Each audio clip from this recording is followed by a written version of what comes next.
Bonsoir à tous, j'espère que vous avez passé un bel été, une bonne rentrée. Je voulais vous informer donc avant de commencer, je vous ai envoyé un mail aujourd'hui, pas mal ont accusé réception. Jean-Robert Barthélémy m'avait proposé de visiter la caserne des pompiers, ça aura lieu le 15 octobre à 10h à la caserne. Donc vous êtes tous cordialement invités. Et je voulais également remercier les élus présents et à l'hommage qui a été rendu à Michel Canizier pour l'inauguration du collège et à ceux qui étaient présents à l'accueil des nouveaux arrivants de manifestations qui ont connu un grand succès. L'information côté élu, petit est marqué en numéro 1, qui sera, je le reporte au dernier point avant les questions diverses. Et donc je passe à l'approbation du compte rendu du conseil municipal du 23 mai 2022, mais avant je vais vous donner les proclamations. M. Manganaro à M. Loriedo, Mme Berge à Mme Lavorel, et M. Martin à Mme Raous. Des questions sur le compte rendu du conseil municipal? C'est vraiment un tout petit détail, mais à la fin du rapport 12, là, il y a une intervention de Samantha qui dit, qui demande si on doit déclasser à chaque fois qu'on me vend une parcelle. Je pense que le me est en trop. Je crois pas que ça Le quoi est en trop? Il y a un me À la fin du rapport 12. La fin du rapport 12. Ouais. Donc c'est la page 14. C'est ça. Samantha, quelle demande si on doit déclasser à chaque fois? Voilà. On me vend une parcelle. Voilà. Je pense que le me est en trop. D'accord, donc on rectifiera à la fois d'orthographe. Est-ce qu'il y a d'autres remarques sur ce compte rendu? Qui est contre? Qui s'abstient? Merci. Alors, modification de certaines commissions, donc c'est uniquement, il y en a 3 pages parce qu'on a remarqué chaque fois sur les commissions. C'est uniquement donc Émilie Bastier avait souhaité se retirer de la commission communication. Donc voilà, c'est pour voter donc, son retrait de la commission communication qui est maintenant avec 7 membres: Valérie Grange, Fabrice Ripper, Monique Leroy, Françoise Raoult, Florent Martin, Christophe Lacoste et Sabine Déby.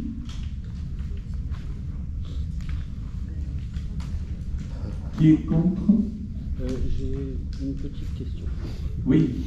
Parce que quand on avait voté justement ces commissions, là, en juillet 2020, on avait voté aussi des indemnités.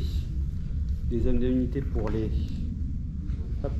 Maire adjoint, conseil municipal délégué. Voilà. Je voulais savoir qu'est-ce qui est devenu l'indemnité pour la conseillère municipale déléguée. Elle est passée à la personne qui a été conseillère municipale déléguée. Qui est passée conseillère municipale Et déléguée. ça ne doit pas être voté, ça? C'est un arrêté du maire. D'accord, je crois qu'on avait voté ça. Non. D'accord. Très bien. Ok, donc qui est contre? Qui s'abstient? Merci. Je passe au point numéro donc, 4, parce que il est marqué 4, donc je vais dire comme c'est marqué. C'est la sécurisation et valorisation touristique du château de Canelée. Je passe la parole à Valérie Poigard.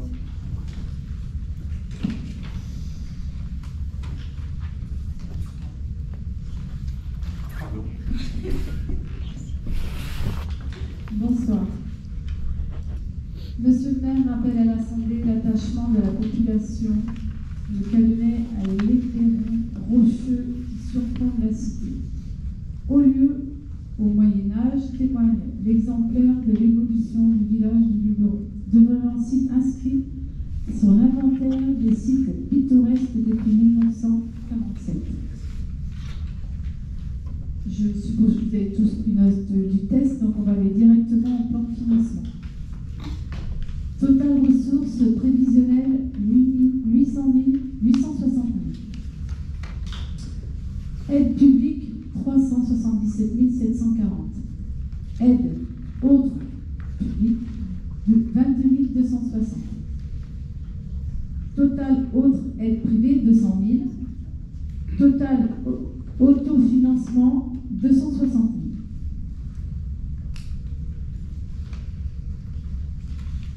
Il est demandé au membre du conseil municipal d'adopter la phase 1 de l'opération de sécurisation et de valorisation touristique du site du château de Cadenet à hauteur de 860 000, ainsi que les études de faisabilité préalable de 40 000.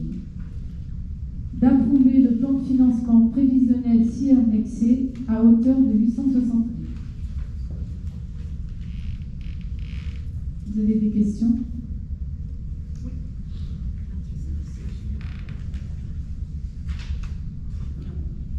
Oui, donc on a bien regardé cette note de synthèse ainsi que le plan de financement. On voit apparaître dans ce plan de financement effectivement des travaux de sécurisation et d'aménagement touristique, de l'aménagement de valorisation du parcours de découverte touristique, etc. Nous, on n'est ni pour ni contre. Pour le moment, on n'a aucune information sur ces aménagements prévus. Il y a dans la note de synthèse des éléments qui disent qu'il y a eu une étude du parc du Luberon dont on n'a jamais eu connaissance de notre côté. On nous dit que c'est une première phase, donc ça sous-entend qu'il y aura une deuxième phase et peut-être plusieurs. Quelles vont être ces phases? Comment est découpé le projet? Donc nous, on est ni pour ni contre, on n'a pas d'informations. On aimerait avoir ces informations complémentaires pour pouvoir voter ensuite sur cette délibération. Oui, donc l'étude qui a été réalisée donc, par le parc du Luberon est consultable en mairie, donc tu peux aller la voir si tu veux. Également, donc bien évidemment, puisque le projet se monte à 2,5 millions, 3 millions d'euros, l'étude qui a été faite par le parc avec les sociétés qu'il fallait pour réaliser, surtout sur la sécurisation, parce qu'il y a des entreprises spécialisées. Donc, il est évident que nous voulons remettre au goût du jour ce site du château. Pour cela, il faut le sécuriser, et après le sécuriser, nous verrons les aménagements. Alors, je te rassure, c'est que les aménagements n'ont pas été choisis à aujourd'hui, bien évidemment. C'est un peu, si je veux parler sur l'intercommunalité, j'en parlais tout à l'heure sur les temps de la bombe. Donc, il est évident que on aimerait retrouver un peu le château qu'on a connu quand il y avait les spectacles, et on l'a bien vu hier à l'inauguration, samedi à l'inauguration, après Vincent, on avait porté un film avec des super photos qui montraient quand ce site vivait. Donc, sans jeu de mots. Donc, on va s'atteler à y faire des activités, bien évidemment. Et bien évidemment, tout le monde sera associé à ce qu'on pourra faire au château. Mais aujourd'hui, c'est vraiment des travaux de sécurisation, parce qu'il y a vraiment danger au niveau du château. Voilà. Est-ce que je peux réintervenir?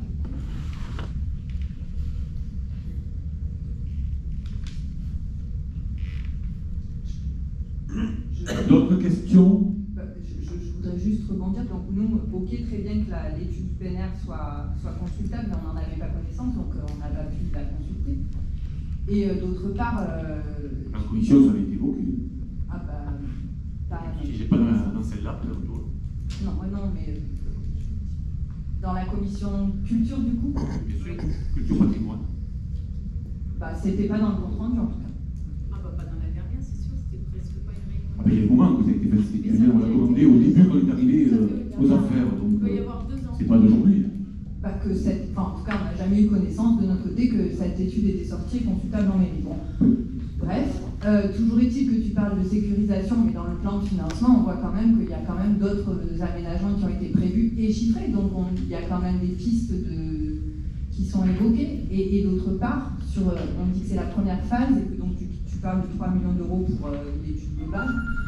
On n'a jamais eu, voilà, quelles vont être les autres étapes de tout ça. Enfin, c'est un peu bizarre de pour l'instant, les autres étapes ne sont pas encore définies, elles seront définies. Là, je vois de la signalétique interne, bien évidemment, les imprévus de travaux. Donc tout ça, c'est par rapport aux travaux. Mise en valeur des maçonneries historiques et vestiges. Donc tout ça, c'est dans les études, quoi, et dans les travaux surtout. Études d'avant-projet, études géotechniques, suivi des tranches opérationnelles, le bureau de contrôle. Donc, On en a parlé en réunion, en commission quand même, hein, donc ça tombe pas du ciel. c'est un plan de financement pour bénéficier des subventions. Ça. Donc il a bien fallu mettre quelque chose dedans.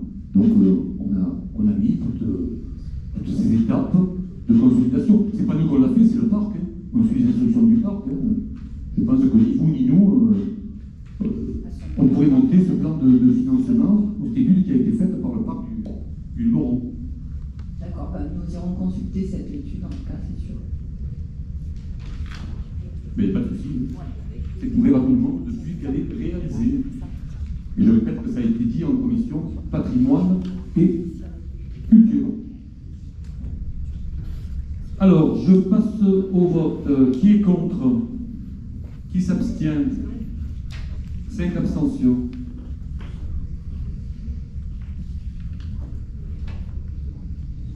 Point suivant, modification des attributions de subvention 2022, c'est pour l'amicale du personnel. Nicole.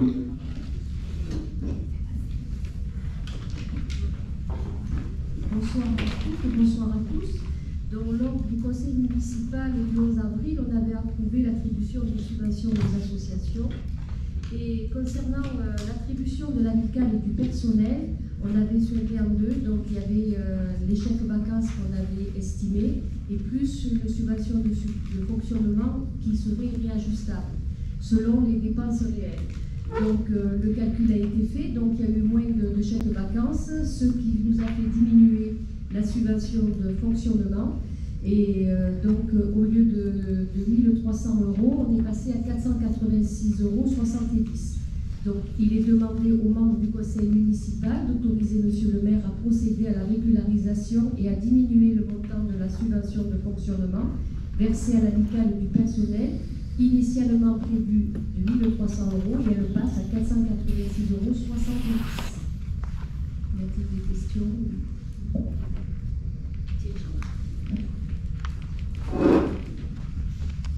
Qui est contre?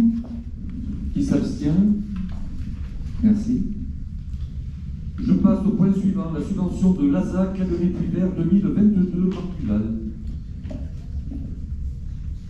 Comme en 2021, nous accordons une subvention à l'ASA de 10 200 € qui est en réalité la contrepartie du fait que projette le fluvial de la commune dans les anneaux de l'émission. J'ai demandé à ce que cette subvention soit transformée en une convention. Donc le bureau d'études qui travaille avec l'ASA travaille là-dessus. Une convention qui serait plus appropriée qu'une subvention. En fait, c'est un échange de services. Donc en attendant, il vous est demandé de décider de verser à l'ASA de Cadenet Puyvert une subvention en 2022 de 10 200 €.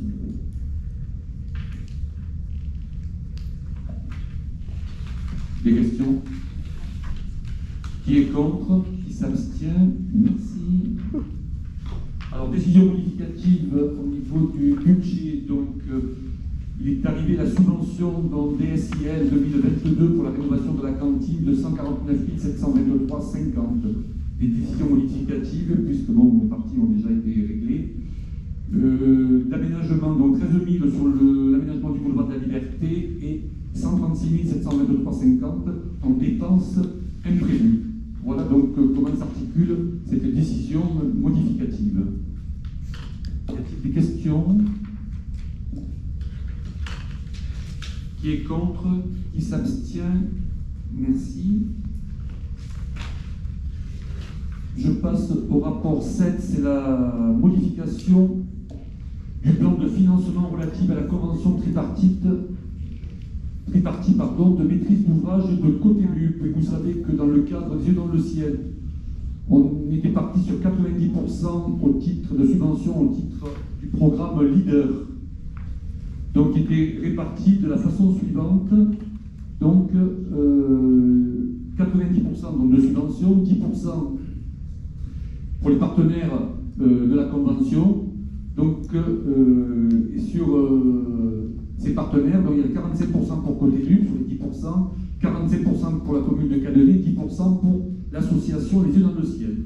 À l'arrivée, eh bien, c'est plus 90%, mais 70% que nous avons obtenu officiellement. Donc, au niveau des chiffres, eh bien, ça change un peu la donne, puisque 25 195,80 € seront payés par la subvention FEDER, 4 859,19 € par Cadenet, idem pour Cotélu, et 1079,82 par l'association Les Yeux dans le Ciel, ce qui fait un total de 35 994 euros TTC. Donc il a fallu revoir la délibération et également se avoir revu au niveau de Cotélu également. Ça vient du fait qu'on a 20% de moins de subventions. Y a-t-il des questions? Oui, c'est une question que je voulais aussi poser tout à l'heure, mais c'est très bien qu'on y revienne.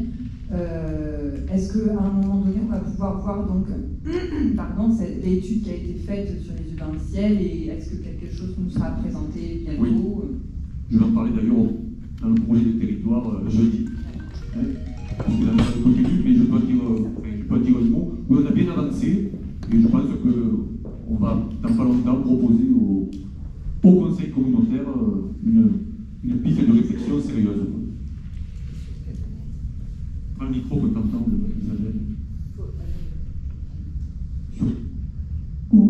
Le projet pourrait être présenté aussi au conseil municipal? Ah oui, mais comme c'est le projet avant tout du conseil communautaire, il sera d'abord proposé bien sûr au conseil communautaire, et bien sûr ça suivra au conseil municipal. Chaque conseil municipal. Bon, On donne la même somme, on donne exactement la même que oui, pour l'étude de faisabilité, oui. Oui. Par contre, on ne donnera pas la même somme au niveau de travaux. Et le fonctionnement ensuite de ce projet sera porté par qui? Par Cotélu ou par l'association? Non, pas par l'association. Non. Donc on vous en parlera quand on vous exposera le projet, mais Cotélu, bien sûr, sera partie prenante là-dedans. D'autres questions? Qui est contre? Qui s'abstient? Monsieur Jaubert, je comprends. Je crois que c'est pas c'est pas dans le tableau. Le programme FEDER, c'est le programme leader ou FEADER, mais c'est pas FEDER en tout cas. C'est sûr. Non, c'est le programme leader, voilà. pardon, c'est pas FEDER, Ouais, c'est voilà. leader.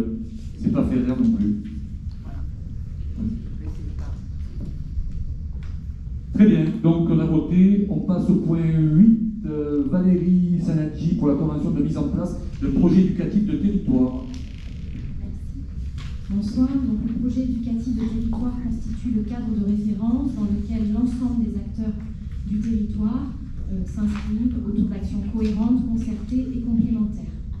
Pour rappel, donc, les objectifs poursuivis par ce PEDT sont les suivants: veiller à la complémentarité des temps périscolaires avec les temps scolaires et familiaux, assurer l'inclusion et l'accessibilité de tous les enfants sur les différentes structures d'accueil municipales, garantir un projet éducatif cohérent et concerté avec tous les acteurs éducatifs du territoire et les besoins des enfants, proposer des activités riches, variées, en lien avec les différents partenaires associatifs du village, soutenir la fonction parentale, sensibiliser les enfants à l'éducation à la citoyenneté et au développement durable, prévenir, lutter contre le décrochage scolaire et l'absentéisme, et bien entendu soutenir les projets des écoles maternelles et élémentaires.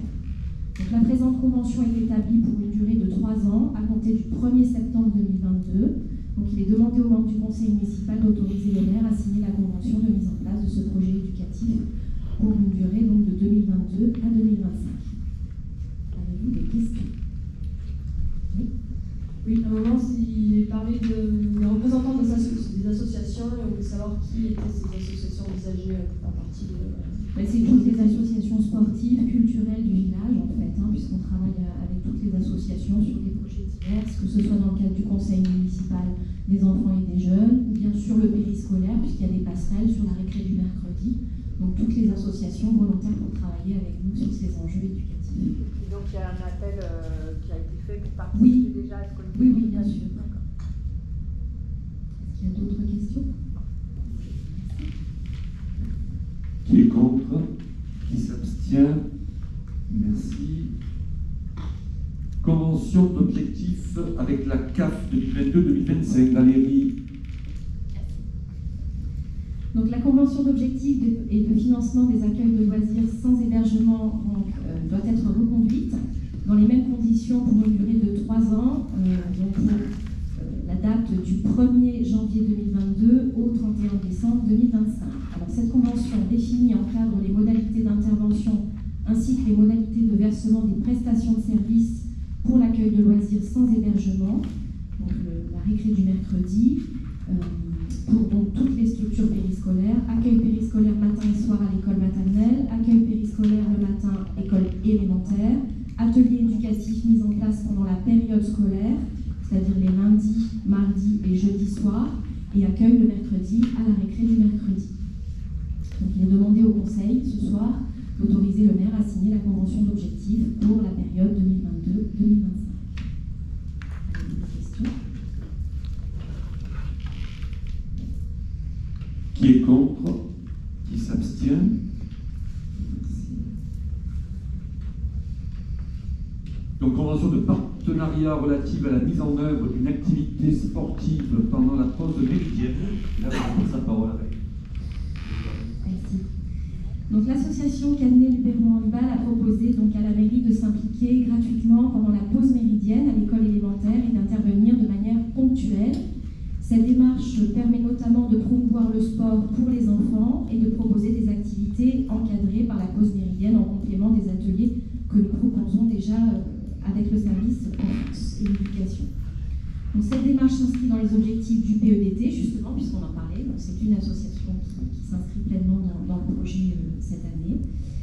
Et ça favorise bien entendu le partenariat avec le tissu associatif local. Donc il est demandé aux membres du conseil municipal ce soir de valider les termes de cette convention et d'autoriser le maire à signer cette convention pour que le Cadenet Handball Club puisse intervenir aux écoles. Question ? Non, c'est très bien. C'est juste que je pose la question parce que ça m'est arrivé d'avoir justement des élèves qui font du sport juste avant d'avoir les cours. Est-ce qu'il faudrait prévoir quand même un petit laps de temps entre la fin de l'activité sportive et les cours?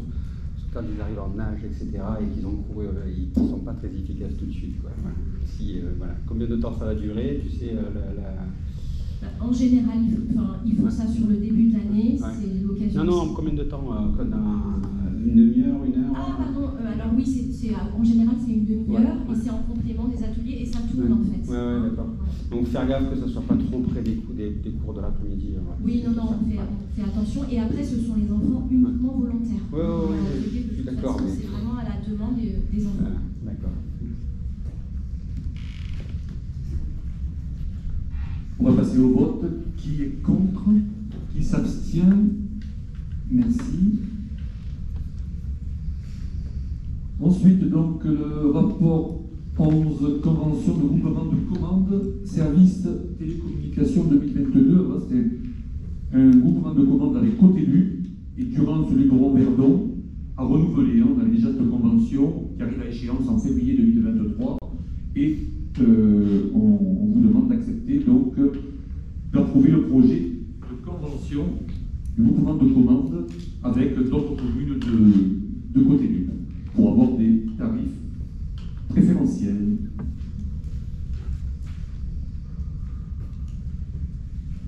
Question? Du coup, de Cotélu. Prends le micro.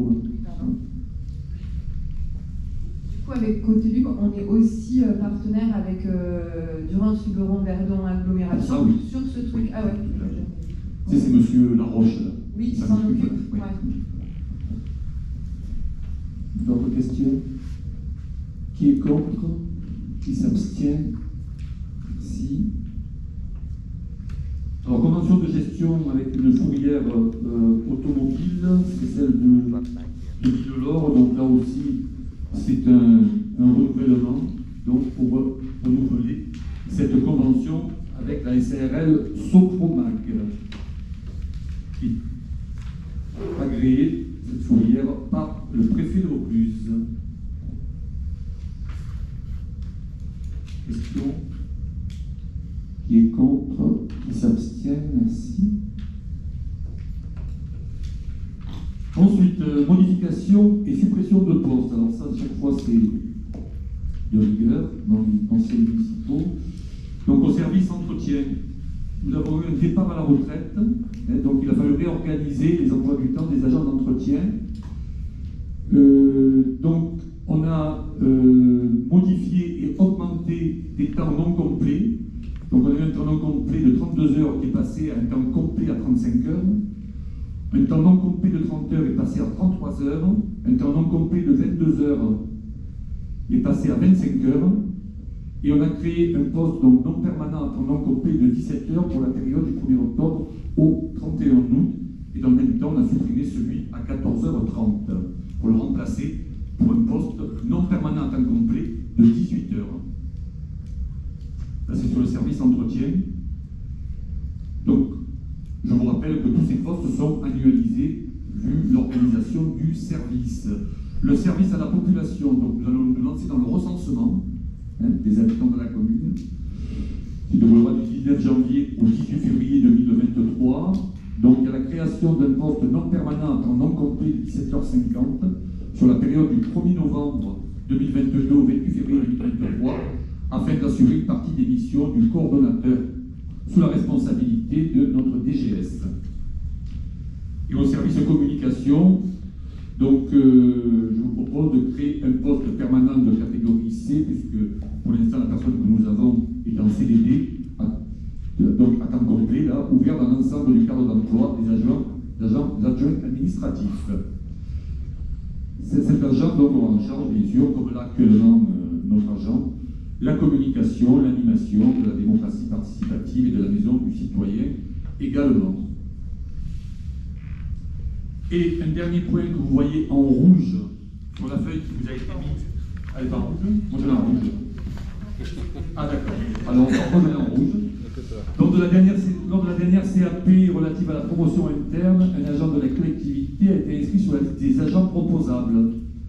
Donc c'est une personne où un avis a été émis par la commission, un avis favorable à la nomination dans le cadre d'emploi des ingénieurs. Voilà, donc nous vous demandons d'accepter également la promotion interne de cette personne, cet agent, au grade d'ingénieur. Pardon? Catégorie A. Catégorie A, oui, bien sûr. Ingénieur, c'est catégorie A.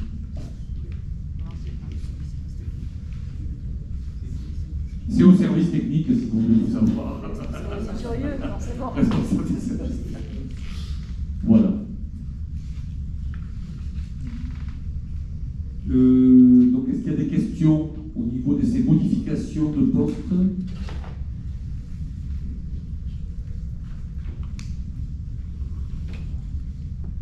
Non.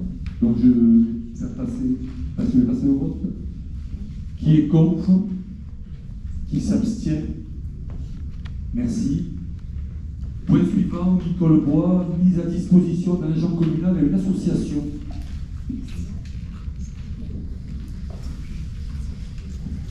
Depuis de nombreuses années, la commune met à disposition un agent communal diplômé afin de soutenir et développer la pratique du sport dans le milieu associatif. L'association Cadenet Luberon Handball a sollicité cet éducateur pour qu'il soit mis à sa disposition. Donc nous avons établi une convention entre la mairie et l'association. Donc cette période où l'agent municipal, c'est pas l'agent municipal, c'est l'éducateur sportif va faire, c'est du 5 octobre 2022 au 14 juin 2023. Ce sont les mercredis hors vacances scolaires et jours fériés.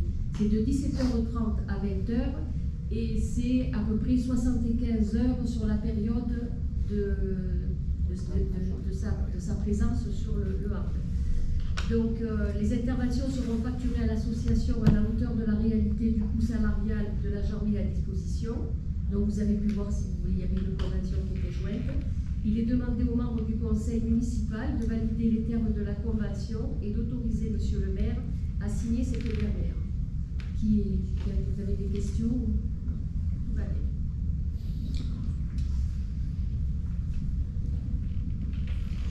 Merci. Donc, qui est contre? Qui s'abstient? Merci.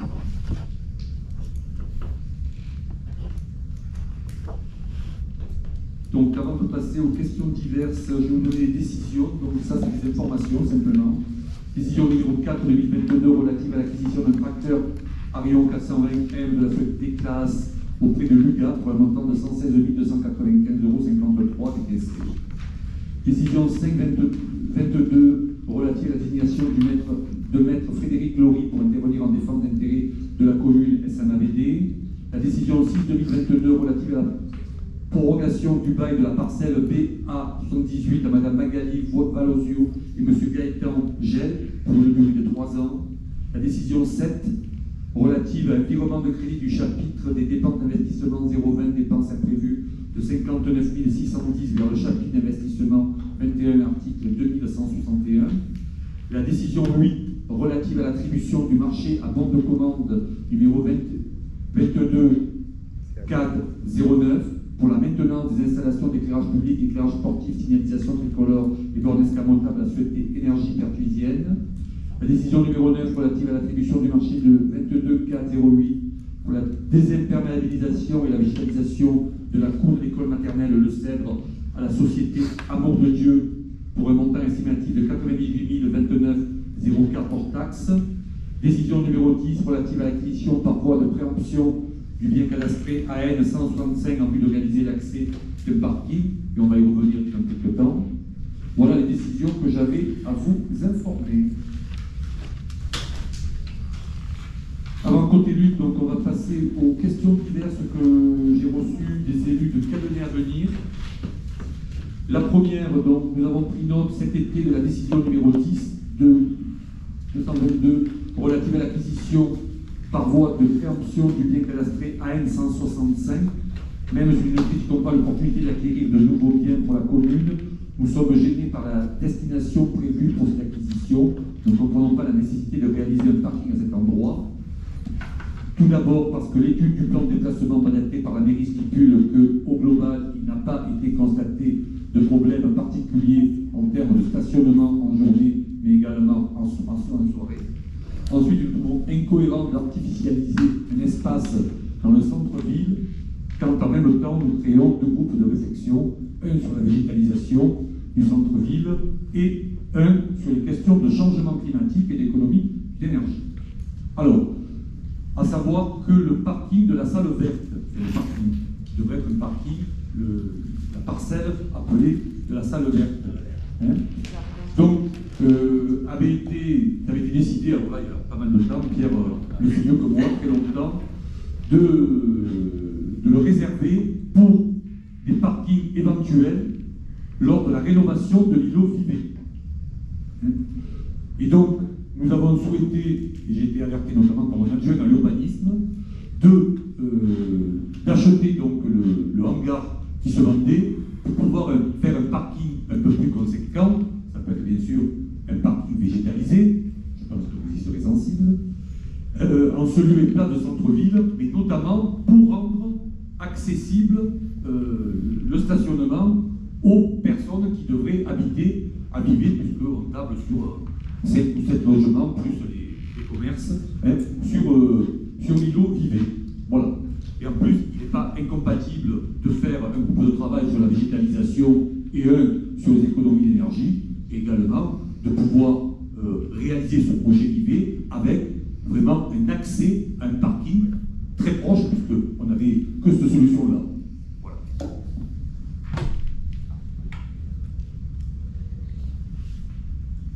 Voilà ma réponse. Deuxième question. Au vu de la forte augmentation du coût des énergies et du risque de pénurie cet hiver, qu'envisage de mettre en place la mairie? Qu'en est-il des propositions émises à ce sujet par la dernière commission vie économique et environnement, juillet, sachant que le bilan 2019 fait par le CDL a montré que la part de l'éclairage public dans les consommations d'électricité est de 42,54% et a représenté un coût de 53 743 € en 2019. Donc, vous n'êtes pas sans savoir, puisque vous êtes tous les 5, vous avez accepté de participer à ce groupe de travail, que je vais réunir dans pas très longtemps avec d'autres élus. Hein. Donc nous allons nous pencher sur ça. Bien évidemment, j'ai sous les yeux le compte rendu de la commission vie économique, environnement, qui traitait de pas mal de sujets, et notamment de celui-là, dont les propositions, oui, nous allons les approfondir dans ce groupe de réflexion, qui sera un groupe plus large. Nous en avons déjà parlé en réunion de bureau, c'est-à-dire en réunion maire adjoint.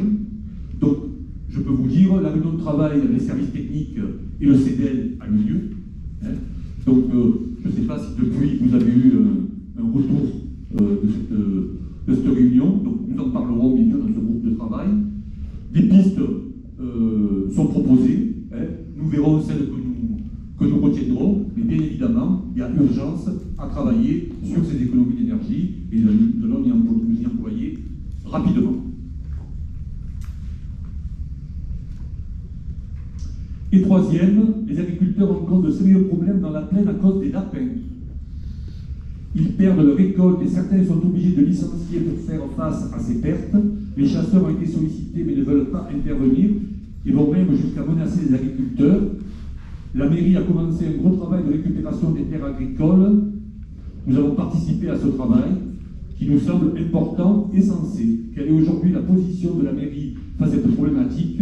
Si la mairie travaille de côté à réimplanter les agriculteurs et que de l'autre, des problèmes comme celui-ci surviennent et que la mairie n'agit pas, cela risque d'être contre-productif et la mairie risque de voir ses objectifs non atteints. Avant de passer la parole à Marc Duval, qui est devenu un spécialiste des lapins, et pour cause, hein, je dois vous dire que depuis 2 ans, nous travaillons sur ce problème-là, depuis que nous sommes arrivés aux responsabilités. Hein. J'ai rencontré plusieurs fois, nous avons fait des réunions qui étaient très houleuses, hein, entre chasseurs et agriculteurs. Marc Duval a fait beaucoup plus de réunions que moi, parce que c'est sa délégation. Donc la solution, je ne la connais pas. Nous cherchons, je suis allé voir un agriculteur avec Marc il n'y a pas très longtemps pour voir un peu. Ça serait peut-être de classer les lapins, mais c'est que la préfecture qui peut le faire en nuisible. Hein. Comme c'est le cas sur les pigeons, parce que vous aurez pu vous poser des questions sur les pigeons, où nous rencontrons également des soucis hein, dans Cadenet.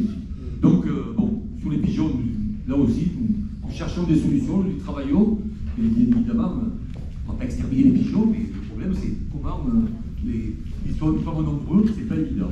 Donc sur les lapins, nous y travaillons depuis longtemps, on n'a pas de solution miracle, et Marc va peut-être étayer vos soucis. C'est vrai que c'est un problème qui est non seulement récurrent dans l'alimentation.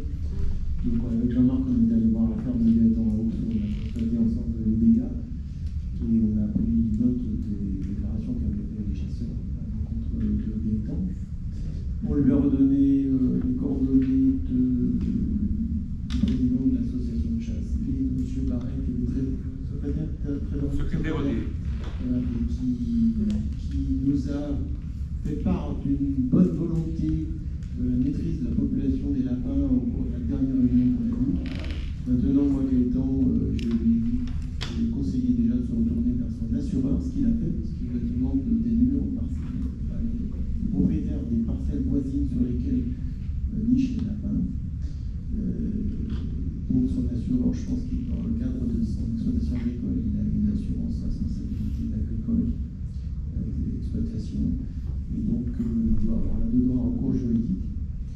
Donc, en fait, s'il n'y a pas de concertation et d'action rapide de la part des chasseurs, je pense que lui et d'autres agriculteurs concernés vont utiliser les ressources qui sont proposées par le Code de l'environnement et qui rendent le propriétaire des parcelles sur lesquelles nichent et se reproduisent les lapins de la non-maîtrise de la population. Donc, une partie de ces parcelles sont des parcelles communales, une partie sont des parcelles privées. En réalité, le fait d'avoir une association de chasse sur la commune de Cadenet fait que tout propriétaire délègue son droit de chasse à l'association communale. Donc, en fait, s'il n'y a pas d'accord amiable, et je crois que nous, on est allé au bout de la concertation par notre intervention, donc s'il n'y a pas d'action efficace rapidement, je pense qu'il y aura un recours judiciaire contre l'association de chasse. À un moment, quand on n'arrive pas à mettre les gens d'accord, il n'y a plus que le droit qui peut s'appliquer. Donc, s'ils ne veulent pas maîtriser, ou s'ils ne le font pas, puisqu'ils ont déclaré qu'ils allaient le faire, de maîtriser l'évolution de la population, et je les ai rencontrés au cours de la journée des associations, en leur disant qu'il ne fallait effectivement pas attendre le mois d'avril pour demander à la préfecture des autorisations de furetage et de capture de lapins, puisque ça devient plus possible à cause de la reproduction, etc. Donc, si rapidement il n'y a pas d'acte de qui manifestent leur bonne volonté sur la régulation de la population de lapins. Je pense que c'est les tribunaux qui permettront.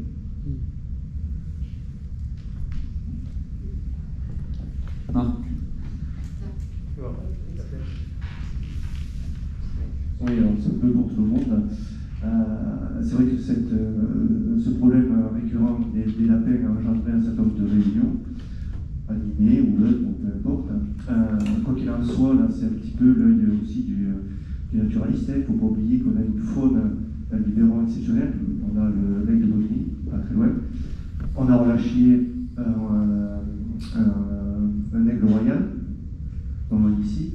On a du grand-duc. Donc si on veut préserver aussi pour les générations futures ces grandes espèces de rapaces, il ne faut pas oublier que la nourriture première est le lapin. Voilà. Donc le vivre ensemble est parfois un peu compliqué, voilà, entre différentes activités. Moi j'ai pris contact effectivement avec le parc, voilà, un responsable de la faune, qui est sensible au projet, parce qu'il faut savoir qu'il y a eu aussi des actions des agriculteurs qui ont à un moment donné empoisonné les lapins, voilà, qui pouvaient générer des impacts sur la faune. Voilà. Donc l'OFB a été prévenu sur ces actions-là. Donc moi je trouve que c'est quand même un petit peu grave aussi d'arriver à ce niveau-là. Concernant après le classement de zones sensibles, on leur a proposé, ça s'appelle les zones, voilà, c'est une zone sensible. En l'occurrence, le lapin n'est pas classé nuisible dans le Vaucluse, donc il y a la possibilité effectivement de le faire. Par contre, il faut que les instances juridiques, et en l'occurrence le DPP, travaillent aussi un tout petit peu, voilà, et qui écoutent les différents prestataires, parce que c'est vrai que on peut pas faire du ferrotage comme ça de manière sauvage, donc c'est encadré, voilà. Et eux, ils ont beaucoup de temps à être réactifs, ce qui a posé énormément de problèmes. Mais il y a cette possibilité. On travaille effectivement avec les chasseurs pour que cette zone verte, je suppose que c'est vers chez Gaëtan. Dans la plaine de façon générale. Oui, la plaine, bon, tout à fait, mais je sais que Gaëtan, il y a quelques soucis. Bon, mais là, effectivement, il peut y avoir une reprise ponctuelle de ces zones-là. On va essayer de les minimiser. Il y a d'autres solutions aussi à discuter. Je pense qu'ils peuvent être aussi efficaces de part et d'autre. Mais moi, je pense que c'est quand même intéressant d'avoir quand même de la faune sauvage sur le territoire, pour pouvoir dire non plus. Voilà, parce qu'il y a aussi un impact sur d'autres choses. Hein. Et je pense que ce n'est pas une décision facile aussi à prendre. Et il faut aussi avoir une projection dans le temps. Voilà.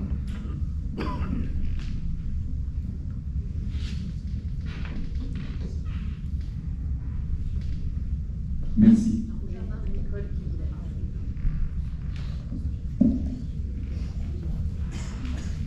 Je veux simplement ajouter que les chasseurs travaillent, ils ont proposé des projets que les paysans ne sont pas prêts à vouloir le faire, puisqu'ils voulaient faire des haies, replanter des haies. Oui, on a eu le projet. Ils y travaillent, ils attendent les subventions pour le faire, mais après, il faut tout essayer, puisque ça nous a été proposé par l'association de la fédération de chasse, que ça avait marché à certains endroits. Donc, je veux dire, avant de s'attaquer peut-être, comme on disait, à cette faune, trouver des solutions pour le bien vivre ensemble, c'est de trouver des solutions avant de faire des choses quand même qui seraient irréversibles après plus tard. Je veux dire, donc, comme il dit Marc, il faut se projeter sur l'avenir aussi, parce qu'on a une chance, peut-être pas pour les paysans d'avoir des lapins ici, de partout il n'y en a plus. Je veux dire, il faut essayer de trouver des solutions, et les chasseurs ils proposent des solutions. C'est simplement ce que je voulais dire. Il ne faut pas dire qu'ils ne font rien. Ils essaient aussi de trouver, parce que c'est pour eux aussi, il y a un intérêt, il y a un enjeu. Voilà. Si je peux du coup répondre, notre question ne voulait pas emmener une éradication des lapins, qu'on soit bien clair. Par contre, normalement, les chasseurs ont un rôle de régulation qui aujourd'hui, je me souviens effectivement du début du mandat où il y avait déjà eu effectivement cette question et on leur avait demandé d'essayer de réguler, non pas d'éradiquer. Et ça avait été un peu compliqué. Je me souviens qu'il y avait cette histoire de haies autour de certaines parcelles. Après, on sait très bien que lorsqu'il y en a trop des lapins, de toute façon, qu'est-ce qui se passe? Il va y avoir une maladie qui va faire qu'ils vont être tous morts et tous malades. Enfin, ça sera réglé. Mais il faut quand même avoir conscience que du coup, les chasseurs sont là pour réguler et pour qu'on n'en arrive pas là. et qu'aujourd'hui, les pertes des récoltes des agriculteurs, c'est des pertes de sèche, voilà, ils ont perdu des... Il avait des salariés aussi. Et il a perdu des salariés, voilà, c'est ça. Et ma question, c'est aussi, est-ce que la commune ne peut pas, justement, tu parlais de classer les lapins en nuisibles, est-ce que la commune ne peut pas appuyer cette demande-là auprès de la préfecture pour qu'un arrêté soit... Je sais pas, je sais pas si ça... Je peux faire un courrier au préfet en demandant... mais bon, je veux le faire dans la concertation, pas le faire comme ça. Sûr, voilà, mais, voir voilà. si... pourquoi pas. Je me demandais si ça avait plus de poids que si c'était juste les agriculteurs de leur côté qui demandaient ça. Est-ce que peut-être ça peut être fait conjointement avec les agriculteurs, les chasseurs et la commune? Peut-être que ça peut avoir plus de poids auprès de la préfecture pour classer... je ne suis pas certain que les chasseurs seront d'accord. Oui, dites-moi, si mettons le préfet déclare à la Cadenay le lapin nuisible, comment vous allez faire pour lever les lapins où il y a le problème des lapins? Là-bas, le problème des lapins, si la société de chasse ne fait pas quelque chose, ils n'arrangeront jamais le problème. Parce que les lapins, il y en a beaucoup, et quand le matin les chasseurs arrivent, ils entendent du bruit, ils rentrent tous à trou. C'est pour ça qu'ils n'en tuent pas beaucoup. C'est pour ça qu'il faut faire le furetage, c'est ça? Ou alors il faut autoriser le furetage. Alors ça, le furetage, c'est une année, quand il y avait M. Béal, qui était président de chasse, il a autorisé 1 mois. Hein? Il y en a qui ramassaient des sacs entiers de pommes de terre, de lapins. Ça a été la catastrophe. Alors moi je pense qu'il ne faut pas le classer nuisible. Mais il faut faire un furetage régulé d'ailleurs. Oui, non, mais moi je suis resté 10 ans. Je suis resté 10 ans président de chasse à Cadenay. Nous, quand il y avait tant de lapins, avant le VHD, il y avait M. Gastaldi, il y avait des gens qui avaient des furets à Cadenay. On a eu attrapé jusqu'à 300 lapins après la fermeture. Et on les mettait dans les coteaux. On n'avait pas fureté. Mais après, il y a eu un problème. Le Béal, il a autorisé le furetage pendant 1 mois, ça a été la catastrophe. Après, il y a eu le VHD. Alors, c'est simple, quand il y a trop de lapins, la myxomatose, ils arrivent à s'en sortir. S'ils ont à boire, ils s'en sortent. Mais le VHD, 48 heures après, ils sont morts. Et là, quand il y a eu le VHD, il n'y avait plus un lapin. Bon, maintenant, alors en plus, les bergers, ils font de la faune avoine, et les lapins, ils adorent ça. Voilà. C'est pour ça que les lapins se sont reproduits comme ça. Voilà. C'est de la faute du berger. Mais il ne faut pas mettre le lapin nuisible. Ça va être la catastrophe. Là, ils vont autoriser le furetage. Alors là... Le berger, s'il sème, c'est avant tout pour nourrir ses brebis, c'est pas pour nourrir... Mais là-bas, ils arrangeront jamais le problème. Moi, je vous le dis. On est allé voir avec Marc les ruisseaux. Sur 300-400 mètres, c'est qu'un trou. Ils rentrent tous à trou. Moi, je ne sais pas, la solution, je ne la connais pas. Je ne sais pas comment il faut faire. Je ne sais pas. Bon, il paraît que c'est spécifique à Cadenay. Et oui, il n'y en a pas. Logiquement, c'est si Jean-Marc, en fait. tu vas en dessus le pont de l'Endurance. Avant, il y en avait. Je ne dis pas qu'il n'y en a pas, mais c'est rien les lapins qu'il y a. C'est rien par rapport en bas. En bas, mais c'est une catastrophe. C'est vrai que le matin, vous y allez, vous n'arrivez pas à les compter, hein, tellement il y en a. C'est catastrophique, là.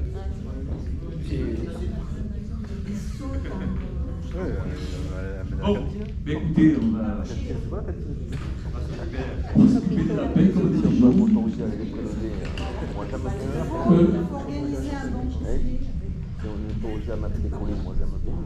Nous allons passer donc à côté d'une, avant une info. Demain, ça sera mercredi à la commission communication que présidera Valérie. Mais je vous le dis donc, il est prévu bien sûr le bulletin municipal de fin d'année. Et donc pour la tribune libre, pour les encarts, donc tribune libre des 2 groupes Cadenay Avenir et Ensemble pour Cadenay, la date limite est le 15 octobre. C'est ça Valérie? Et ça sera rappelé donc aux élus demain des 2 groupes. Et également, les vœux de la municipalité, nous devrons les faire cette année, auront lieu le jeudi 12 janvier 2023 à la salle de Montant. Donc pour revenir en Côté-Lup, donc je poserai les questions que vous souhaitez, je demanderai aux élus communautaires de s'exprimer. Le projet de territoire sera présenté, le bilan des 1 an, c'est le souhait du président, sera présenté jeudi 29, ce jeudi, dans la salle Yves Montand, à 17h. C'est-à-dire c'est ouvert aux conseillers municipaux et aux conseillers communautaires. Hein, voilà. Donc, c'est dans la salle de Montand, c'est à 17h. Je sais bien que certains se sont plaints auprès du président que c'était trop tôt. Mais bon, c'est à 17h ce jeudi. Dans la salle de Montand, c'est à Cadonnet. La première année, ça avait été à la Tour d'Aigle. Hein. Et Côté-Lup, on offrira le buffet. Donc ceux qui veulent y venir, c'est ouvert à tous les conseillers municipaux et à tous les conseillers communautaires. Donc, au niveau de Côté-Lup, moi dans ma délégation, on va créer un groupe de travail, déjà travaillé avec Nicolas Tropini et Flore Pereira sur les pistes cyclables, notamment un projet qui date depuis longtemps mais qui est toujours resté dans les cartons et que là on va réactualiser. Donc bien sûr, je ne dirai pas décision qui a été prise parce qu'on attend bien sûr le groupe de travail. C'est la liaison La Tour d'Aigle, l'étang de la Bonde. Et également le travail qui avait été fait par Nicolas Tropini, et je me rappelle j'avais le nom de la dame qui était avec lui, quand elle a fait le tour des communes. Élodie, non? Élodie, alors il y en a une, c'est une grosse dingue, c'est pas elle, c'est l'autre. Je ne sais pas son nom, je pense à Élodie.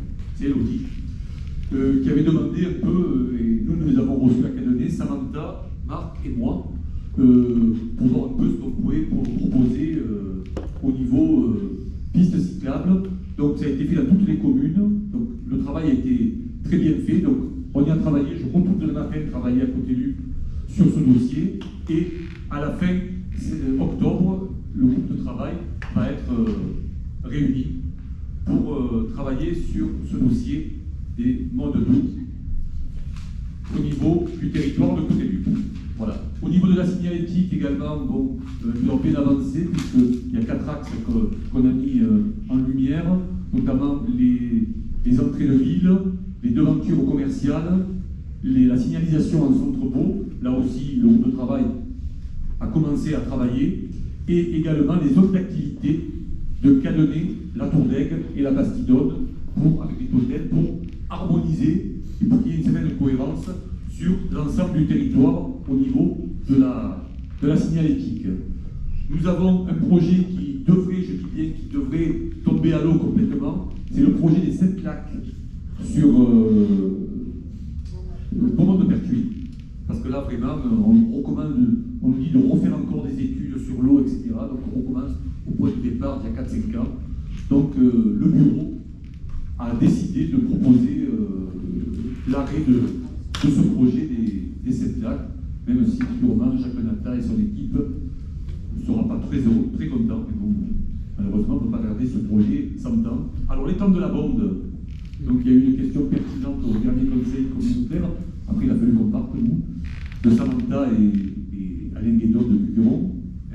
Donc moi je ne vais pas rentrer dans le détail parce que moi je ne m'occupe pas de la partie acquisition ou projet pharaonique qu'il y a au niveau du château pour un promoteur privé veut faire seigneurial, un hôtel, etc. Un truc vraiment de l'autre monde.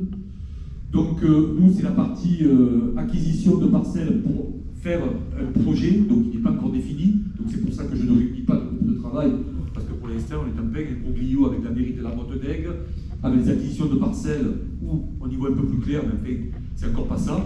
Hein. Donc il y avait eu plusieurs pistes, de faire l'office du tourisme, de faire une maison de pays sur le site de l'étang de la Bonde. Donc là bien sûr rien n'est arrêté parce qu'il y avait d'autres idées, il y avait aussi une idée de déplacer le siège de Côté-Lup à l'étang de la Bonde. Donc, il y avait pas mal de pistes qui étaient envisagées. Donc pour l'instant, bien sûr, rien n'est défini, loin de là, puisqu'il n'y a pas encore eu de groupe de travail. Donc là, à mon avis, on est parti encore pour quelques années sur le projet de la Bonde. Des collectifs se montent contre ce projet privé au niveau du château. bien évidemment. Le président les a reçus, je les ai reçus avec lui. Des gens de Cabrières-d'Aigle et de la Motte-d'Aigle aussi. Bon. Le conseil municipal de la Motte-d'Aigle, lui, est en majorité favorable à ce projet. Hein. Moi, je vous dis, j'ai vu le projet, moi je ne suis pas du tout favorable, c'est à titre personnel. C'est une voie sur 41. Il est bien évident qu'il faut une modification du PLU de la Motte-d'Aigle, mais qui dit une modification du PLU de la Motte-d'Aigle, il faut que ça passe en commission à côté libre au niveau du SCOT, hein, pour que ça soit en adéquation. Donc, entre les recours, entre l'État, voilà, ça, les services de l'État de la préfecture, qui vont pas ça de très bon oeil, donc on n'est pas encore, je pense, au bout du projet. Et donc, ça ralentit par conséquent aussi notre projet, puisqu'on a fait une première phase avec l'esplanade. On devait démarrer avec la société Alep, la deuxième phase de sécurisation et la zone piétonnière de l'étang de la Motte, mais on a repoussé cette deuxième phase parce qu'avec ces problèmes d'acquisition et de projets privés. Voilà au niveau des dans le ciel. Là aussi, on vous exposera le projet, donc on a suivi ça de près avec Marc et le président. Donc on arrive, je pense, on devrait aboutir à quelque chose de concret et de bien, je pense, pour le tourisme local et pour le tourisme intercommunal. Voilà. Mais donc là, je vous avancerai le projet une fois qu'il sera bien défini, et bien sûr aussi qu'il sera voté par le conseil communautaire. Voilà ce que j'avais à vous dire. Je peux vous dire donc, on va faire une rétrocession de terrain. Je vais vous en parler parce que nous avions un projet communal, vous le savez, de créer un city-stade et un airfit et une zone de rencontre, parce qu'on avait le problème, donc, c'est-à-dire de bien délimiter la partie pour les associations qui ont le gymnase et pour le collège. C'était une demande aussi du collège aussi. J'ai rencontré Madame Champagne à ce sujet. Mais nous, on a dit, on ne peut que le faire si on a une zone où les calédoniens, parce qu'il faut voir le dimanche notamment, il y a beaucoup de monde sur le stade.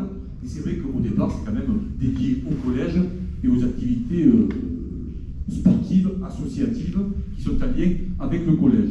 Donc, on aura une rétrocession des terrains de handball et basket par la Côte-Lup pour 0 € et nous on le rétrocède ce qu'on appelle l'habitation du gardien, qui n'est pas un gardien en vérité. Voilà. Nous on rétrocédera ça et on aura là où on pourra donc installer l'Airfit, puisque la commission vie associative et festivités, et notamment Nicole et Marc Jaubert, travaillent sur ça. Donc on est allé voir les services techniques et la DGS, Nicole, Marc.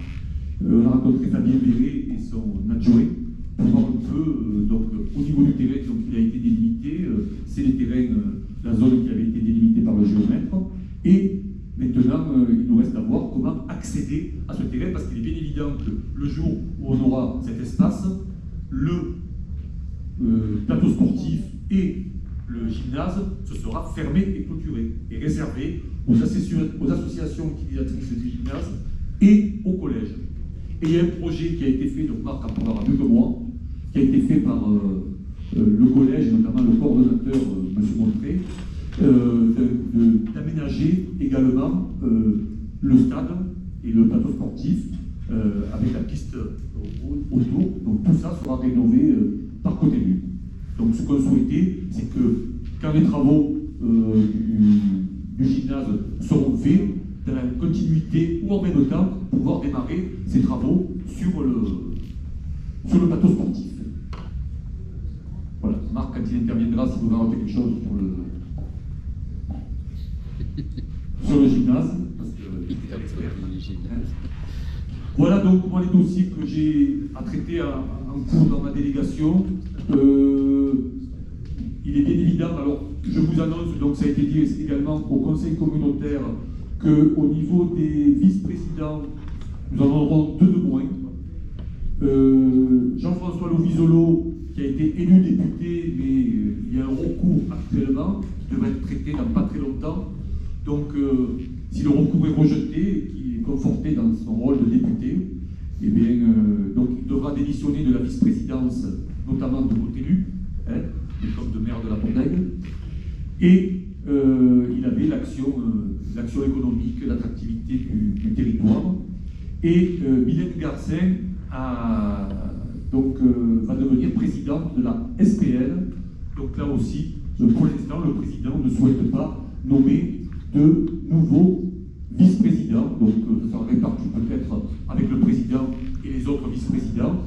Et pour l'instant, c'est ce qui a été décidé au niveau du bureau. Donc je devais vous donner cette information au niveau de Cottelu.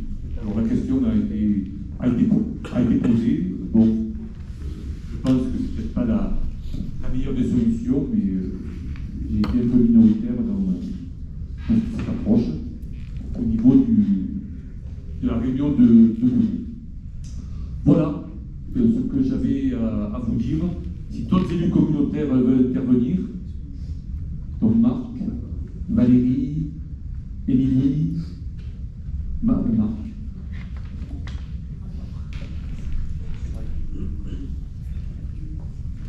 Oui, je vais juste revenir sur le plateau sportif. Ça traînait depuis un certain nombre d'années. C'est vrai qu'avec la CCPL, il y avait très peu de choses qui avaient été faites, hormis la reconstruction du gymnase. Et depuis un certain nombre de temps, malheureusement, c'était laissé à l'abandon. Donc, effectivement, par rapport à la nouvelle fonction prise au sein de Cottelu, mais validée effectivement par chaque président, j'ai une nouvelle casquette avec un peu plus de directives, donc ce qui me donne un peu plus la main sur un certain nombre de projets, en l'occurrence sur ça. Voilà, donc le projet a été validé par l'équipe pédagogique du collège et signé par Chanfray, donc la principale du collège. Ça a été déposé aujourd'hui, donc il y a toute une rénovation qui devrait se faire au niveau du fond, c'est-à-dire une belle piste de 400 mètres et de 100 mètres. Voilà. C'est la raison pour laquelle il faut fermer effectivement cet espace-là et on ne peut plus voir arriver de vélos, de mobilettes, de choses comme ça, parce que ça va être un revêtement sensible, voilà, spécialement fait pour la course. Le terrain stabilisé, il y a 2 propositions de beach volley avec du cross-training. Intéressant aussi pour les associations, mais en l'occurrence pour le collège. Et puis rénovation du terrain de basket, plus après éventuellement peut-être un aménagement de notre espace, mais en attente de demande du collège. Donc tout ça, bien sûr, a un prix, sachant que la partie déjà en e-sport du gymnase, les travaux vont démarrer fin octobre et ils vont séjourner jusqu'à mi-janvier. Voilà, donc le gymnase, la grande salle va être fermée, puisqu'ils vont refaire tout ce qui est structure interne et sol. Donc ça, c'est déjà quelque chose qui va prendre pas mal de temps. Et après, pour des raisons aussi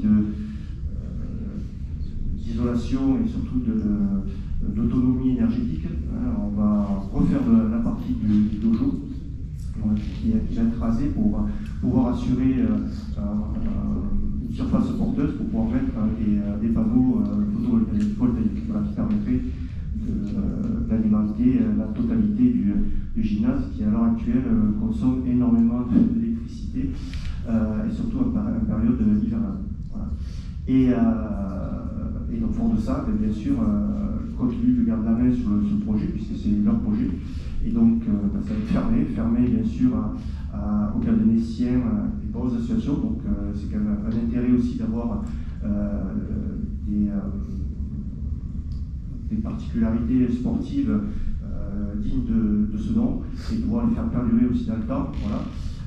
C'est pour la raison pour laquelle après, on a travaillé avec la commune de Cadenet pour essayer de préserver un espace là aussi conséquent pour avoir aussi à ce moment-là un espace de loisirs et récréatif pour nos jeunes pousses et les moins jeunes. Voilà, donc c'est un gros chantier parce qu'il faut tout refaire. Il y a non seulement la sécurisation, les accès et ainsi de suite. Voilà. Donc ça va être programmé sur plusieurs temps. Mais là c'est en bonne voie. Voilà, donc tout est au feu vert. Le président a donné son accord, donc tous les dossiers avancent et on espère déjà voir les travaux assez rapidement. Voilà pour ça. Et l'autre point, je reviens simplement sur les yeux d'un ciel, puisqu'on a le temps. Voilà, je le garde. C'est vrai qu'on a vu un peu le devenir de l'état de la route, qui est quand même un projet phare, qui pour l'instant, malheureusement, est en train de s'éteindre un tout petit peu. Voilà.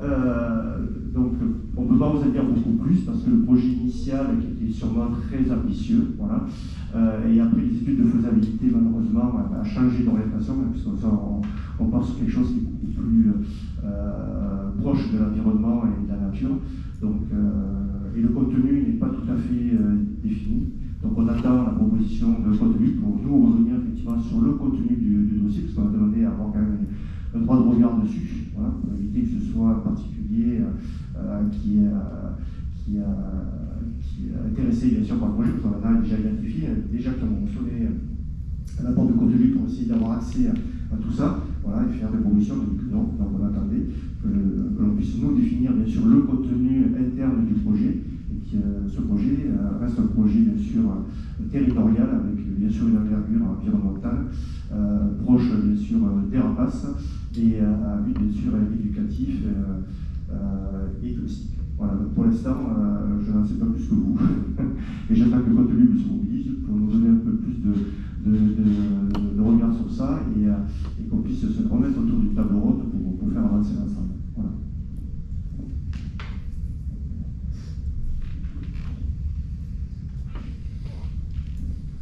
Très bien.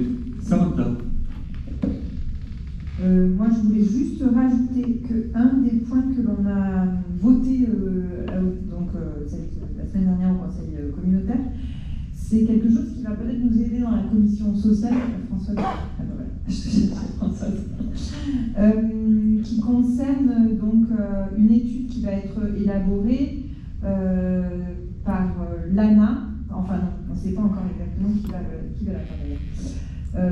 Mais il y a des études sur l'habitat privé qui vont être faites et afin d'améliorer l'habitat privé. Donc ça, je pense que ça va pouvoir nous aider dans la démarche qu'on avait déjà commencée sur les logements vacants.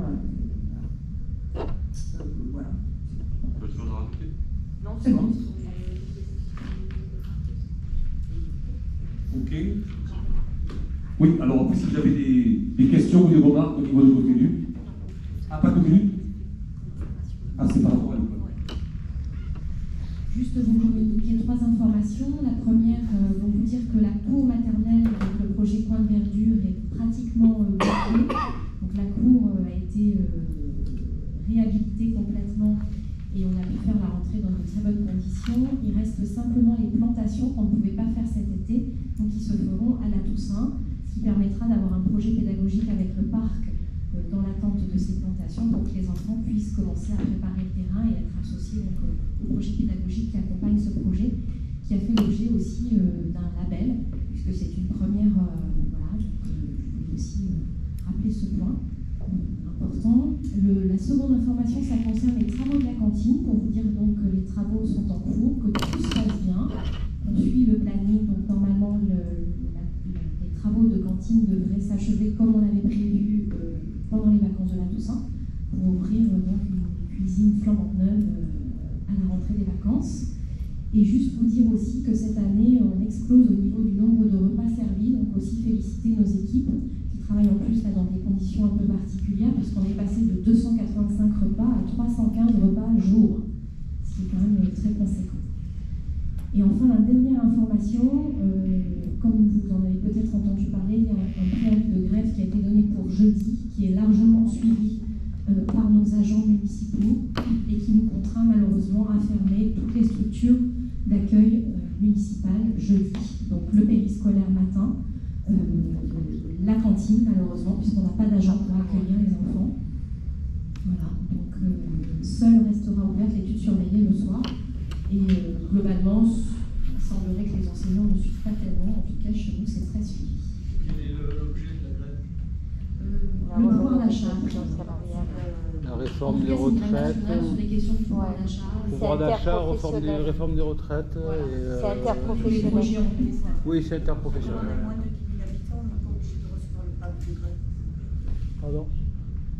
J'ai pas entendu. On sort la vie de grève parce qu'on a moins de... Ah.